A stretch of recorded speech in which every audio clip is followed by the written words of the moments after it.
commençons. Le livre dont je vais vous parler aujourd'hui, c'est celui-ci. Zombies, sociologie des morts-vivants. Ah, vous voyez déjà là, vous vous y attendiez pas. J'en suis certaine. Donc ce livre est de Vincent Paris, sociologue, et il est paru en 2013 aux éditions XYZ. Une idée fausse, un abâtardissement qui diminue un monstre classique.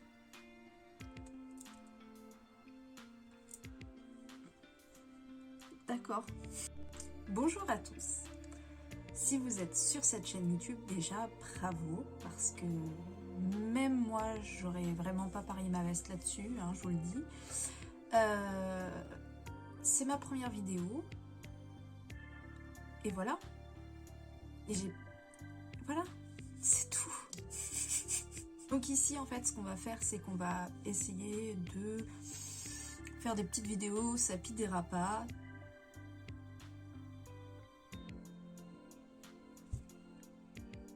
Rapide et sympa. Donc le livre est composé de 4 parties. Sur ces 4 parties, en fait, le sociologue s'applique à démarrer de un petit peu qu'est-ce qu'un zombie finalement dans la représentation moderne en fait aujourd'hui, quelle est l'image qu'on a d'un zombie, et puis il va retracer un petit peu, donner aussi des exemples de films qui ont été la fondation même en fait de la création du zombie. Et alors il y a une partie moi qui m'a fait beaucoup rire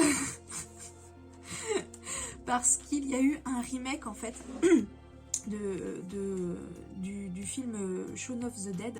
Initialement, vous savez, ce film de Romero, il est sorti en 78. Et alors, il explique, l'auteur, qu'il y a eu toute une prise de tête parce que les gens étaient choqués car les zombies étaient rapides. Et que... Non, en fait, je vais vous le lire parce que c'est vraiment drôle. C'est vraiment drôle. Alors... Un être humain mort et sorti de terre en état de décomposition ne peut pas courir. Le contraire serait illogique. Citons à ce propos George A. Romero sur le remake en 2004, initialement sorti en 78. Je traduis ici librement ces propos recueillis par le magazine Moviefone.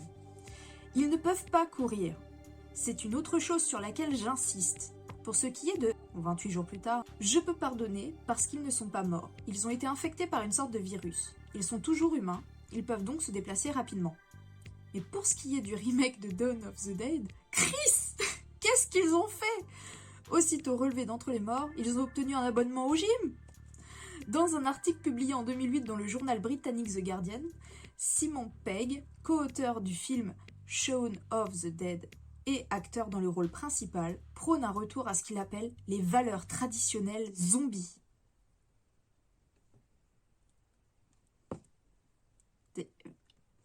Des valeurs traditionnelles zombies. Bah, ceci dit, il y a un cahier des charges. Mais alors, lire ça, moi, j'ai éclaté de rire. Il y a la Zombie Research Society. Et ces gens étudient les zombies. Ils sont des spécialistes des morts-vivants. Il y a il y a un politologue, il y a Romero qui est dedans. Il y a une épidémiologiste, alors les noms, voilà. Hein. Mais alors...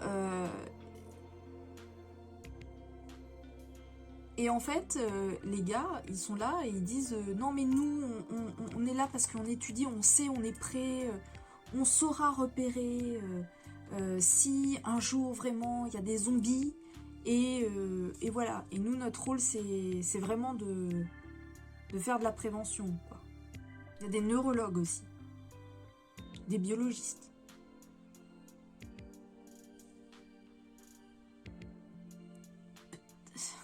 Donc dans cet essai, dans la partie 2, il nous rapporte en fait un fait divers qui a eu lieu aux États-Unis. Vous décrire ce qui s'est passé parce que c'est un peu glauque, mais en gros, il y a eu une agression et moi franchement ça me dit rien, ce fait divers, je m'en souviens absolument pas. L'agression en fait, elle était vraiment un des gars était vraiment en train d'avoir un comportement de zombie. Vous voyez ce que je veux dire vis-à-vis de l'autre en face, voilà. C'est avéré qu'il avait consommé en fait une substance. Et cette substance, elle a des effets en fait dévastateurs. Elle peut même mener jusqu'à la psychose. Elle donne des hallucinations, des états très agressifs évidemment. Voilà.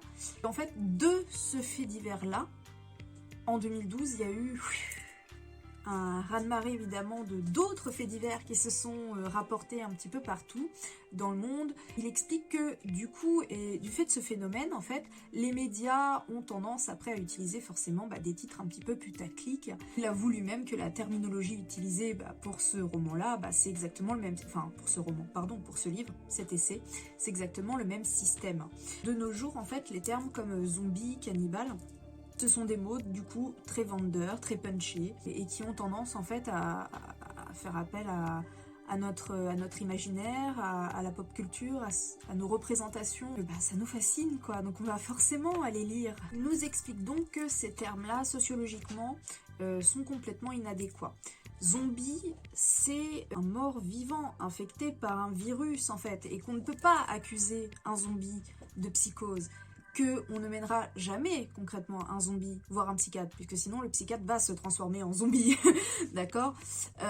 Et pour le terme cannibale, il explique également que ce terme est erroné. Le cannibalisme est un rituel social en fait, et collectif, et ça avait cours dans des sociétés dites primitives. Donc c'est pas adapté non plus à ces situations-là. Voilà, je fais un petit rappel. Donc, le zombie a l'intelligence d'un insecte. Son seul objectif, c'est de consommer de la chair humaine, que ce n'est ni un désir, ni une vengeance, ni quelques sentiments. Enfin voilà, ses motivations en fait ne sont absolument pas raisonnées, ne rentrent dans aucune logique humaine. Il fait bien la distinction, et je pense comprendre aussi sa logique, c'est parce que ça pourrait aussi déresponsabiliser les auteurs de ces faits-là. Et du coup, je trouve ça intéressant dans sa démarche de bien faire la distinction entre ce qui est réellement un mort-vivant et ce dont étaient vraiment atteints les personnes qui ont fait ces actes, ces atrocités. Donc il rappelle donc que le mort-vivant est une machine triviale qui n'a comme objectif que d'ingérer donc de la chair humaine, et lui il le compare plutôt à une forme de champignon, le zombie, qui va avoir voilà une interaction avec un autre vivant, mais de manière très restreinte, quoi. C'est tout.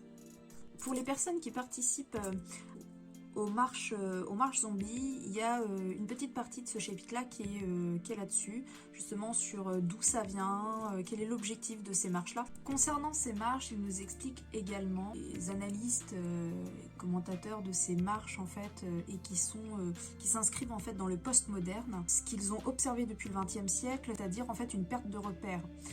Pour eux, quand on n'a plus rien à perdre, autant se déguiser en mort-vivant et marcher. Et pour eux, ça répond à ça, à ces changements dans la société. Tous les bouleversements, Alors, perte de repères. C'est quoi cette perte de repères ?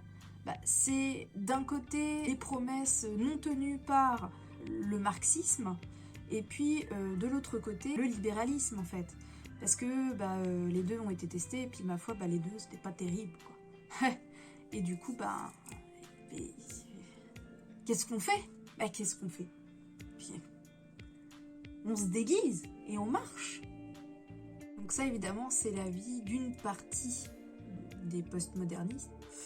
Et pour les autres, en fait, au contraire, c'est plutôt l'incarnation des gens qui sont exclus, finalement, qui sont marginaux. Du coup, c'est plutôt là un point de vue marxiste. Voilà.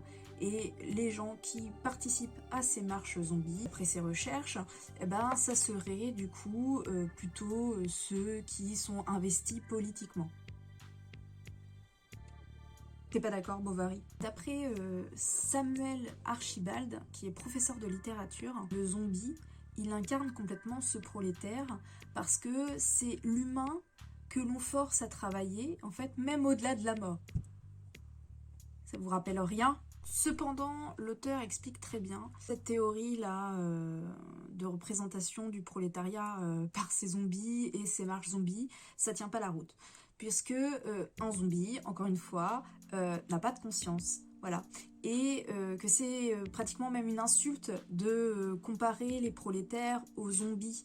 Même si, oui, effectivement, c'est cette image de rassemblement et de lutte, en fait, de convergence, de lutte. Mais ça tient pas la route, parce que le zombie, lui, c'est un être qui ne réfléchit pas. Et l'auteur conclut, peu importe que vous soyez homme, femme, capitaliste, anarchiste, marxiste, voilà, libéral. En fait, ce qui caractérise les marches zombies, justement, c'est cette profonde ouverture. Tout le monde peut y participer, on s'en fiche de votre genre, on s'en fiche de votre religion et de qui vous votez, en fait. Vous voulez marcher pour une raison quelconque ou juste pour vous amuser ou parce que vous êtes satisfait du système ou pas satisfait du système, on s'en fiche. Venez et c'est tout. Et voilà, et l'auteur en fait insiste bien sur ce caractère un petit peu exceptionnel de ces marches. Moi je trouve ça plutôt intéressant, je pense que ça valait le coup quand même d'étudier ça parce que moi personnellement j'ai jamais fait ces marches zombies, j'aimerais bien un jour peut-être pouvoir y participer mais bon j'ai jamais eu l'occasion. Moi pour ma part ça serait juste pour m'amuser hein. Mais voilà, je défendrai pas une cause particulière mais pourquoi pas. Et finalement donc pour l'auteur il explique que les zombies c'est un phénomène de société et que donc sociologiquement c'est observable, c'est analysable, d'accord, comme les loups-garous, les vampires, les sorcières, on en parle, il y a beaucoup d'informations qui circulent en fait sur ces sujets-là et donc on peut se poser la question de pourquoi on en parle. J'ai beaucoup aimé moi cette lecture, évidemment je vous décris pas l'ensemble des parties, ça serait beaucoup trop long déjà, je pense que cette vidéo va être un peu longue. Pour une première, mon objectif c'était vraiment de commencer par ce livre. Je crois que je l'ai eu l'année de sa sortie. J'ai beaucoup apprécié, surtout quand on a des bases de sociologie. La particularité de ce livre, c'est que c'est très accessible et plutôt intéressant. Le style de cet essai aussi est particulier, c'est-à-dire que c'est pas une lecture lourde, au contraire. On est plutôt sur quelque chose d'assez accessible, d'assez amusant, où très facilement l'auteur va s'adresser tantôt à nous, tantôt aux zombies. Voilà, c'est beaucoup alimenté d'extraits de textes ou d'articles de journaux. Je vais vous lire cet extrait que j'ai trouvé génial. Je rappelle que l'essai est paru en 2013, d'accord? Donc évidemment, tout ce qu'on a vécu là ces dernières années, voilà, d'accord? Mais vous allez comprendre. Les scénarios possibles de catastrophes ou même de fin du monde ont toujours été des thèmes de communication importants dans la société. Mais paradoxalement, les risques vrais ou fictifs, actuels ou potentiels, n'ont jusqu'à maintenant jamais empêché la société de se reproduire. Bien au contraire, ils lui ont permis d'évoluer et surtout de complexifier ses propres risques. Se préparer aujourd'hui à une éventuelle pandémie planétaire est en un sens beaucoup plus complexe et moins réjouissant que de se préparer à la fin du monde prévue par les Mayas. Non, tu crois? Dans la partie 3, que je ne vais pas détailler plus que ça, mais qui est extrêmement riche et très intéressante aussi, il va traiter en fait de l'origine des morts-vivants. Dans les textes religieux notamment, il va un petit peu balayer tout ça aussi dans les différentes cultures, notamment vaudou. Franchement, c'est une lecture que je recommande à 100%. Je trouve ça assez admirable d'avoir recueilli autant d'informations là-dedans, quoi. Vous avez aussi toute une partie qui traite de la Bible et puis donc des anciens textes. vous avez pas mal de références à beaucoup de grands livres. Il va traiter également de la question de Jésus. Voilà. En tentant de prévenir les risques ou d'empêcher que leur potentiel ne s'actualise, la société se vaccine elle-même contre sa propre possibilité d'extinction. En somme, on pourrait avancer que les risques représentent pour elle à la fois l'infection et le système immunitaire. Merci d'avoir regardé cette vidéo. N'hésitez pas à vous abonner et à liker.